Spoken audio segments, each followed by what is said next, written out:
नमस्कार मित्रांनो, मी गणेश वानकर इग्नाइट अकॅडमीच्या या व्हिडिओमध्ये मी तुम्हा सर्वांचे स्वागत करतो।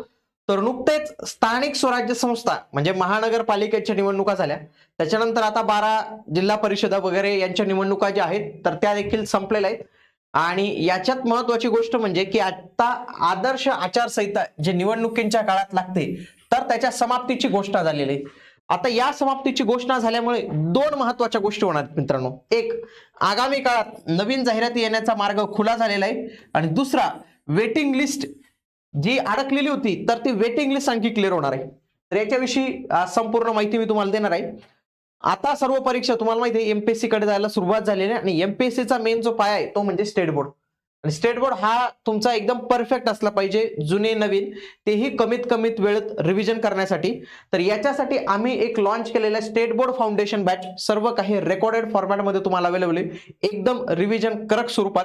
आणि याची फीज आम्ही सर्वात कमी ठेवलेली, फक्त 99 रुपये बॅचची आपण फी जी आहे तर ती इथं ठेवलेली। 99 रुपयात तुम्हाला स्टेट बोर्डची संपूर्ण रिव्हिजन इथं पाहायला मिळणार आहे। तर तुम्ही आजच इग्नाइट अकॅडमी हे ऍप्लिकेशन डाउनलोड करून ही बॅच जॉईन करू शकतात। लक्षात ठेवा, ही 99 रुपये प्राइस फार कमी कालावधीसाठी, मे बी तुम्ही हा व्हिडिओ नंतर पाहत असाल तर याची प्राइस पुन्हा 999 झालेली असेल, म्हणून तुम्ही आजच या बॅचला जॉईन करून ठेवा। बघा, आजच निवडणूक आयोगाकडून म्हणजे 9/2/2026 ला बघा राज्य निवडणूक आयोग यांच्याकडून एक नवीन परिपत्रक आलं। हे परिपत्रक सर्व 12 जिल्हाधिकारी यांना लिहिण्यात आलेलं होतं। विषय होता स्थानिक स्वराज्य संस्थांच्या सार्वत्रिक निवडणूक आचारसंहिता।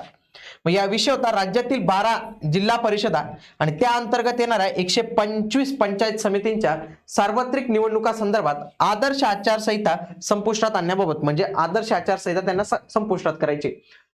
त्यांनी सांगितलं की 13/1/2025 रोजी राज्यातील 12 जिल्हा परिषदा आणि त्या अंतर्गत येणाऱ्या 125 समित्यांच्या सार्वत्रिक निवडणुकांसाठी आपण आदर्श आचारसंहिता लावलेली होती। आता ती आदर्श आचारसंहिता आता 9/2/2026 रोजी सर्व काही निकाल आलेले आहेत, तर ते परिपत्रक काढून त्यांनी ही आचारसंहिता जी आहे तर ती उठवलेली आहे। ऍक्च्युअली या आचारसंहितेचा काय परिणाम व्हायचा माहितीये का? आचारसंहितेचा दोन गोष्टींवर खऱ्या अर्थाने परिणाम होतो। एक म्हणजे जी तुमची प्रतीक्षा यादी आहे तर त्याच्यावर परिणाम होतो, प्रतीक्षा यादी क्लिअर होत नाही। आता ऍक्च्युअली ही झेडपीची होती आणि दुसरी म्हणजे नवीन जाहिरात, नवीन जाहिरात या दोन आपल्यासाठी, बाकी ते टेंडर वगैरे ते बाकीच्या वेगळ्या गोष्टी।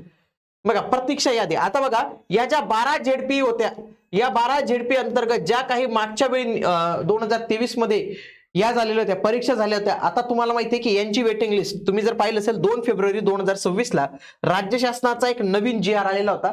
आणि या जी आर मध्ये राज्य शासनाने काय सांगितलेलं होतं की सदर सुधारणा 2 डिसेंबर 2025 रोजी ज्या निवड सूचींना 2 वर्ष कालावधी झालेला नाही व निवड सूची तयार करताना विचारात घेतलेली पदे अद्याप पूर्णतः भरण्यात आलेली नाही अशा निवड सूचींना लागू असेल। म्हणजे 2 डिसेंबर 2025 पर्यंत ज्या वेटिंग लिस्टला 2 वर्ष पूर्ण झाल्यानंतर त्यांना आणखी मुदतवाढ जी आहे तर ते देण्यासंबंधीचा हा जी आर होता। आता या ज्या 12 झेडपी आहेत ना, या 12 झेडपी मध्ये ज्या काही 2023 मध्ये परीक्षा झालेली होती तर झेडपी अंतर्गत जे काही पद असतील, उदाहरणार्थ ग्रामसेवकाचं पद असेल आणि ते जर भरले गेलं नसेल तर त्या झेडपीला आता या 12 झेडपींना मार्ग मोकळा झालेला आहे की ते त्यांची वेटिंग लिस्ट ही क्लिअर करू शकतात। आरोग्य सेवक असेल किंवा अनेक जाहिराती होत्या तेवीसच्या, तर त्यांना मोकळा झालेला आहे। इव्हन दो काही डिपार्टमेंट काय करतं माहितीये का, समजा नाशिकमध्ये झेडपीची निवडणूक नव्हती, मग तिकडे जरी असले ना तरी इकडचे डिपार्टमेंट काय सांगतात, अहो निवडणुका चालू आहेत ती वेटिंग लिस्ट नंतर क्लिअर करतो, निवडणुका चालू आहेत जाहिरात नंतर करतो। म्हणजे तिकडं काहीतरी आग लागलेली असते आणि इकडे ते पाणी टाकण्याचा प्रयत्न करतात।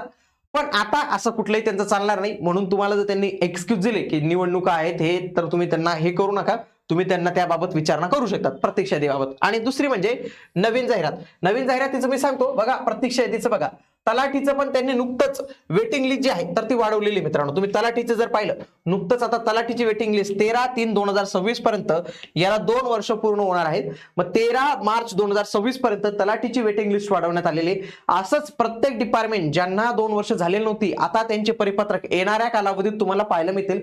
हा एक आचारसंहितेचा एक बेनिफिट होणार आहे। दुसरी महत्वाची गोष्ट ती म्हणजे मेगा भरती जी आहे तर त्याला आता सुरुवात होणार आहे मित्रांनो। मग झेडपीच्या असतील, आरोग्य विभागाच्या असतील किंवा बाकीच्या असतील, तर यांच्यामध्ये देखील नवीन जाहिरातींचा मार्ग आता सरकारसाठी मोकळा झालेला आहे। नुकतंच काल जे आहे सह्याद्री अतिथीगृहावर मुख्यमंत्री देवेंद्र फडणवीस यांच्या अध्यक्षतेखाली सेवा प्रवेश नियमावली सुधारणेसंदर्भात बैठक झाली. तर त्याच्यामध्ये त्यांनी घोषणा केली की आगामी काळात 70,000 पदांची आम्हाला भरती करायची. त्याच्यामध्ये महाराष्ट्र लोकसेवा आयोगाकडून 20,000 पदं, म्हणजे त्यांचं म्हणणं आहे एमपीएससीच्या मार्फत आम्ही 20,000 पदं भरणार आहोत आणि एमपीएससीच्या आयोगाबाहेरील पदांचा समावेश करण्यात येणार आहे. भरती राबविताना म्हणजे बाकीचे जे काही 50,000 पदं असतील सरळ सेवक वगैरे त्यांचं म्हणणे, तर ते देखील आम्ही एमपीएससी कडे पाठवून एमपीएससीच्या माध्यमातून ही पदं भरण्याचा प्रयत्न करणार आहोत. म्हणजे आगामी काळात याचे देखील मेगा भरतीचा आता प्लॅन जो आहे तर तो इथं सुरू झालेला आहे. मित्रांनो, मग आता तुम्हाला काय करायचंय, तुम्हाला फक्त तुमची तयारी करायची. अजूनही बऱ्याच साऱ्या सेवा जाणार आहेत, मग त्यांचा आपल्याला एक्झाम पॅटर्न माहित नाही, कोणते कोणते विषय असतील हे माहित नाही, परंतु एक मात्र निश्चित आहे की त्याच्यामध्ये जीके हा विषय असू शकतो किंवा स्टेट बोर्ड याच्यावर प्रश्न तुम्हाला नक्कीच पाहायला मिळतील. तर त्याच्या संदर्भातच हा जो ट्रान्झिशन फेज आहे ना, त्याच्यासाठी खास करून हा तुमच्या तयारीत कुठलाही खंड पडू नये त्याच्यासाठी आपली ही स्टेट बोर्डची बॅच असणार आहे. 99 रुपये एकदम नाममात्र फी आहे मित्रांनो. तर तुम्ही आजच या बॅचला जे आहे तर ते एनरोल करू शकतात. आजच इग्नाइट अकॅडमी हे ऍप्लिकेशन डाउनलोड करून तुम्ही या स्टेट बोर्ड बॅचला महाराष्ट्रातील सर्वात माफक दरात आणि तेही सर्वात क्वालिटीमध्ये आपण तुमच्यासाठी बॅच उपलब्ध करून देतो. म्हणून तुम्ही आजच हिला जॉईन करा. त्यासोबत इग्नाइट अकॅडमीचे विविध कोर्सेस इग्नाइट अकॅडमीच्या ऍप्लिकेशनवर अवेलेबल आहेत, त्यांना देखील तुम्ही एनरोल करू शकतात. भेटूया पुढील व्हिडिओमध्ये. तोपर्यंत जय हिंद, जय महाराष्ट्र, धन्यवाद.